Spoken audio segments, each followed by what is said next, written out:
The Federalist No.63.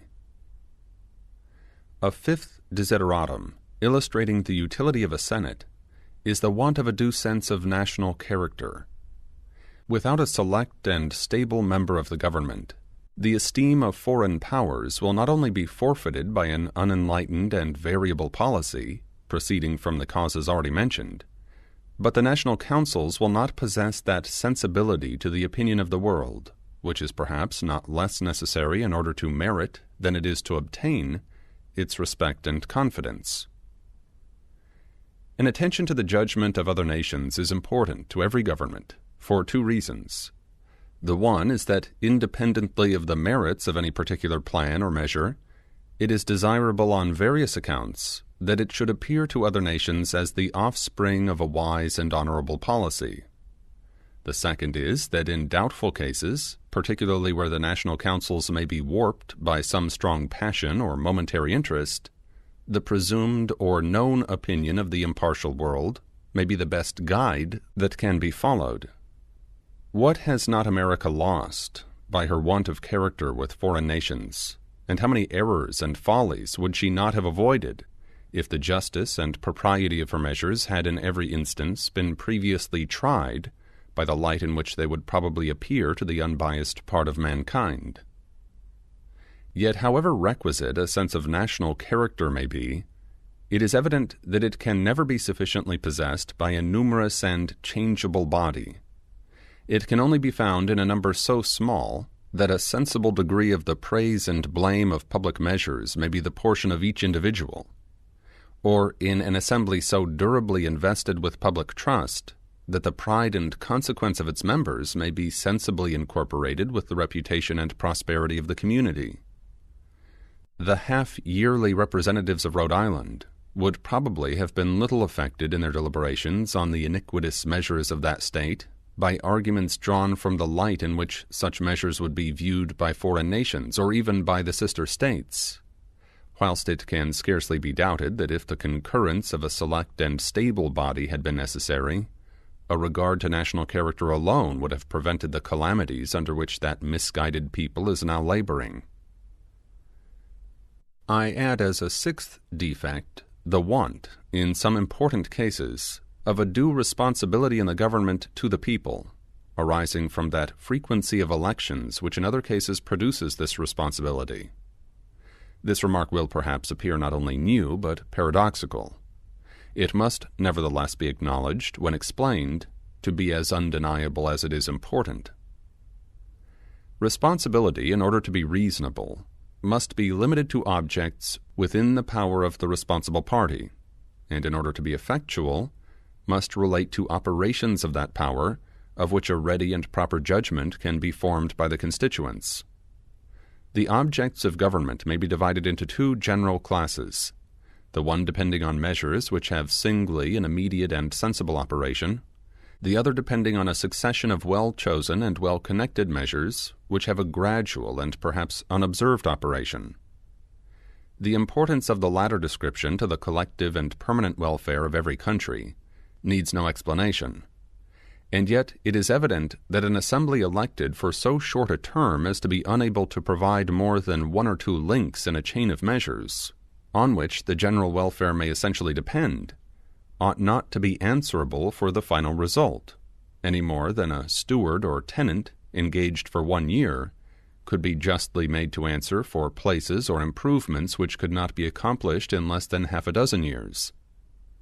Nor is it possible for the people to estimate the share of influence which their annual assemblies may respectively have on events resulting from the mixed transactions of several years.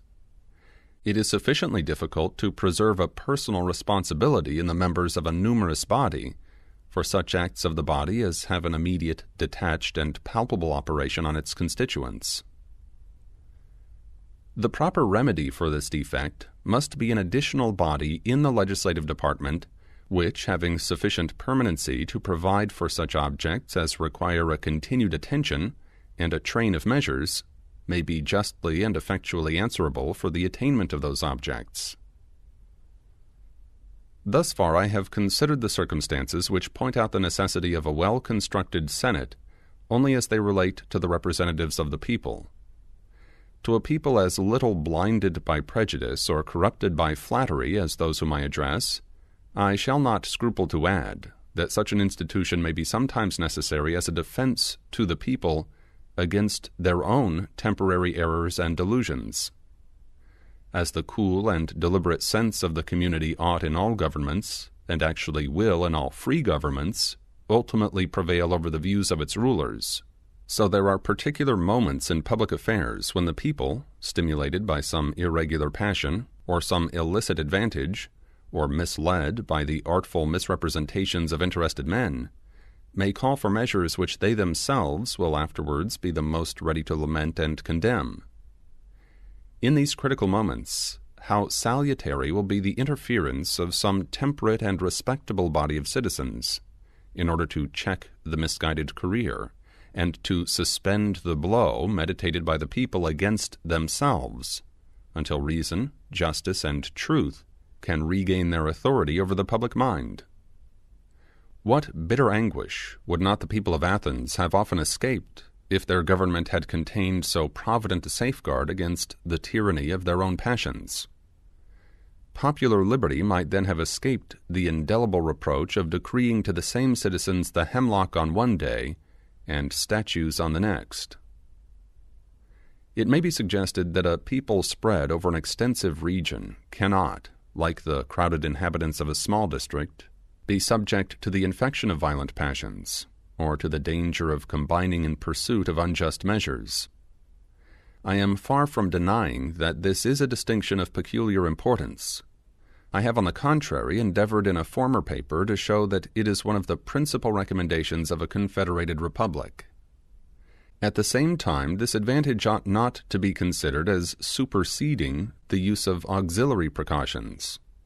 It may even be remarked that the same extended situation which will exempt the people of America from some of the dangers incident to lesser republics will expose them to the inconveniency of remaining for a longer time under the influence of those misrepresentations which the combined industry of interested men may succeed in distributing among them. It adds no small weight to all these considerations to recollect that history informs us of no long-lived republic which had not a senate. Sparta, Rome, and Carthage are in fact the only states to whom that character can be applied. In each of the two first, there was a senate for life. The constitution of the senate in the last is less known. Circumstantial evidence makes it probable that it was not different in this particular from the two others. It is at least certain that it had some quality or other which rendered it an anchor against popular fluctuations, and that a smaller council drawn out of the senate was appointed not only for life, but filled up vacancies itself. These examples, though as unfit for the imitation as they are repugnant to the genius of America, are notwithstanding, when compared with the fugitive and turbulent existence of other ancient republics, very instructive proofs of the necessity of some institution that will blend stability with liberty.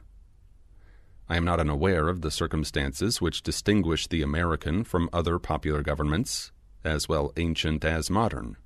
and which render extreme circumspection necessary in reasoning from the one case to the other. But after allowing due weight to this consideration, it may still be maintained that there are many points of similitude which render these examples not unworthy of our attention. Many of the defects, as we have seen, which can only be supplied by a senatorial institution, are common to a numerous assembly frequently elected by the people, and to the people themselves. There are others peculiar to the former, which require the control of such an institution. The people can never willfully betray their own interests, but they may possibly be betrayed by the representatives of the people, and the danger will be evidently greater where the whole legislative trust is lodged in the hands of one body of men, than where the concurrence of separate and dissimilar bodies is required in every public act. The difference most relied on between the American and other republics consists in the principle of representation, which is the pivot on which the former move, and which is supposed to have been unknown to the latter, or at least to the ancient part of them. The use which has been made of this difference in reasonings contained in former papers will have shown that I am disposed neither to deny its existence nor to undervalue its importance. I feel the less restraint, therefore, in observing that the position concerning the ignorance of the ancient governments on the subject of representation is by no means precisely true in the latitude commonly given to it. Without entering into a disquisition which here would be misplaced, I will refer to a few known facts in support of what I advance. In the most pure democracies of Greece, many of the executive functions were performed not by the people themselves, but by officers elected by the people and representing the people in their executive capacity. Prior to the reform of Solon, Athens was governed by 9 archons, annually elected by the people at large. The degree of power delegated to them seems to be left in great obscurity. Subsequent to that period, we find an assembly first of 4 and afterwards of 600 members, annually elected by the people and partially representing them in their legislative capacity, since they were not only associated with the people in the function of making laws, but had the exclusive right of originating legislative propositions to the people. The Senate of Carthage also, whatever might be its power, or the duration of its appointment, appears to have been elective by the suffrages of the people. Similar instances might be traced in most, if not all, the popular governments of antiquity. Lastly, in Sparta we meet with the Ephyri, and in Rome with the tribunes, 2 bodies, small indeed in numbers, but annually elected by the whole body of the people, and considered as the representatives of the people, almost in their plenipotentiary capacity. The Cosmi of Crete were also annually elected by the people, and have been considered by some authors as an institution analogous to those of Sparta and Rome, with this difference only, that in the election of that representative body the right of suffrage was communicated to a part only of the people. From these facts, to which many others might be added, it is clear that the principle of representation was neither unknown to the ancients nor wholly overlooked in their political constitutions. The true distinction between these and the American governments lies in the total exclusion of the people in their collective capacity from any share in the latter, and not in the total exclusion of the representatives of the people from the administration of the former. The distinction, however, thus qualified must be admitted to leave a most advantageous superiority in favor of the United States. But to ensure to this advantage its full effect, we must be careful not to separate it from the other advantage of an extensive territory. For it cannot be believed that any form of representative government could have succeeded within the narrow limits occupied by the democracies of Greece. In answer to all these arguments, suggested by reason, illustrated by examples, and enforced by our own experience, the jealous adversary of the Constitution will probably content himself with repeating that a Senate appointed not immediately by the people, and for the term of 6 years, must gradually acquire a dangerous preeminence in the government, and finally transform it into a tyrannical aristocracy. To this general answer, the general reply ought to be sufficient, that liberty may be endangered by the abuses of liberty, as well as by the abuses of power, that there are numerous instances of the former as well as of the latter, and that the former rather than the latter are apparently most to be apprehended by the United States. But a more particular reply may be given. Before such a revolution can be effected, the Senate, it is to be observed, must in the first place corrupt itself, must next corrupt the state legislatures, must then corrupt the House of Representatives, and must finally corrupt the people at large. It is evident that the Senate must be first corrupted before it can attempt an establishment of tyranny. Without corrupting the state legislatures, it cannot prosecute the attempt, because the periodical change of members would otherwise regenerate the whole body.